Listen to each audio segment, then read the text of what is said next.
그렇게 되고 나면은 그 이후에 각종 신용이라든지 이런 부분이 다시 원상복귀를 하게 됩니다. 제로로 맞춰지게 되는 것이죠. 구독자 여러분 안녕하십니까? 가족보다 더 가까운 설린TV 김상수 변호사입니다. 자, 이번 시간에는 개인회생의 기초에 관해서 말씀드리고 있습니다.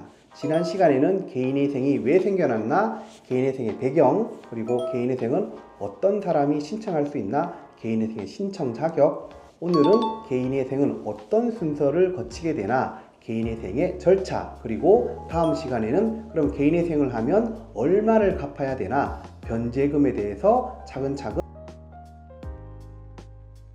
개인회생의 절차는 크게 6가지로 설명을 드릴 수 있습니다. 첫 번째, 변호사와 상담을 하셔야 됩니다. 두 번째, 개인회생 신청서를 접수를 합니다.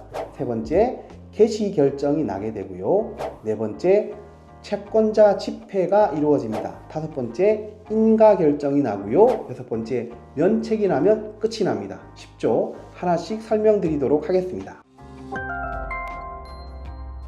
먼저 변호사와 상담을 하시기 바랍니다. 물론 법에서는 그 개인이 직접 신청할 수 있도록 되어 있으나 실제 보면 어렵습니다.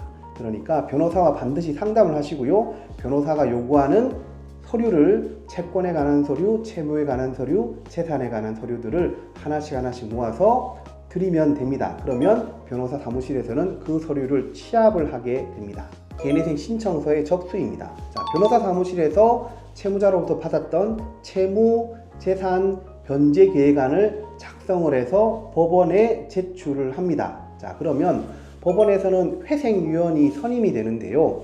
회생위원은 채권자의 지위에서, 채권자를 위해서 저희 대리인 사무실, 변호사 사무실에서는 채무자를 위해서 변제 계획안에 대해서 서로 줄다리기를 하게 됩니다. 구체적으로 어떤 내용이냐면요. 채무자를 위하는 대리인 사무실에서는 변제 계획안을 통해서 최대한 작은 금액을 변제하려고 계획을 제출하고요. 또 채권자를 위하는 회생위원들은 아니야, 더 갚어 라고 변제 계획을 더 많이 내라고 하는 이행공고 명령을 하게 됩니다. 구체적으로 보면 재산을 최근에 다른 곳으로 빼돌린 것이 없는지 계좌, 보험, 주식 내역 전부 다 제출을 하라고 합니다. 이걸 검토하게 되고요. 최저생계비를 너무 높게 잡았다면 최저생계비를 낮춰라.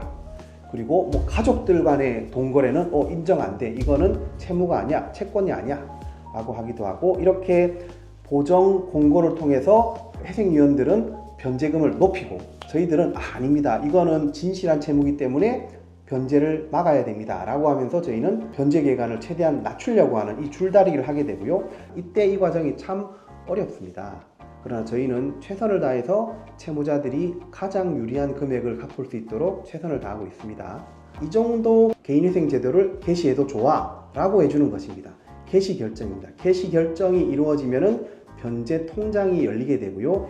이때부터 매월 변제금을 갚아가게 되는 것입니다. 개시 결정 이후에 채권자 집회를 하게 됩니다. 이 변제 계획안에 대해서 불만 있는 채권자들이 이의를 신청하게 됩니다.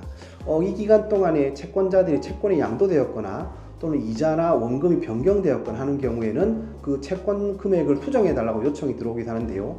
그런데 이것은 미리 서류로 왔다 갔다 하게 되고요. 채권자 집회에 실제 채권자가 오는 경우는 없습니다. 그러니까 채권자 집회는 단순한 요식행위이고 판사님 앞에 가서 이렇게 본인의 인적사항만 확인하고 마치면 되니까 걱정하실 필요 전혀 없습니다. 개인회생에 대해서 개시 결정이 이루어지고 채권자 집회를 통과했으면 법원에서는 개인회생에 대해서 인가 결정을 해줍니다. 변제 계획안을 확정해 주는 것입니다. 그 변제 계획안만 갚으면 된다고 법원에서 효력을 인정해 주는 절차입니다. 변제 기간 동안 성실히 변제를 하였다면 그 변제금을 초과하는 나머지 채무에 대해서는 면책, 즉 탕감을 해주게 됩니다. 자, 예를 들어서 자신의 총 채무가 1억인데 매월 100만원씩 36개월을 갚으면 3,600만원이죠. 나머지 6,400만원은 면책 결정을 받아야 전부 탕감이 되는 것입니다. 그렇게 되고 나면은 그 이후에 각종 신용이라든지 이런 부분이 다시 원상복귀를 하게 됩니다. 제로로 맞춰지게 되는 것이죠. 자, 이번 시간에는 개인회생 제도의 절차에 대해서 말씀을 드렸습니다. 첫 번째, 변호사와 상담을 하시고요. 모든 서류를 갖춰서 변호사 사무실에 전달을 하시면 개인회생 신청서를 접수를 하고 개시 결정이 납니다. 변제 통장이 열리고요. 다음 채권자 집회를 통과하면 인가 결정이 납니다. 인가 결정 이후에 변제 기간 동안 성실히 변제를 하면 면책이 됩니다. 이로써 모든 채무는 끝이 납니다. 이것이 개인회생 제도의 절차입니다. 오늘 개인회생 제도 절차에 대해서 설명을 드렸는데요. 다음 시간에는 변제금에 대해서 설명을 드리도록 하겠습니다. 지금까지 구독해 주신 구독자 여러분 진심으로 감사를 드립니다.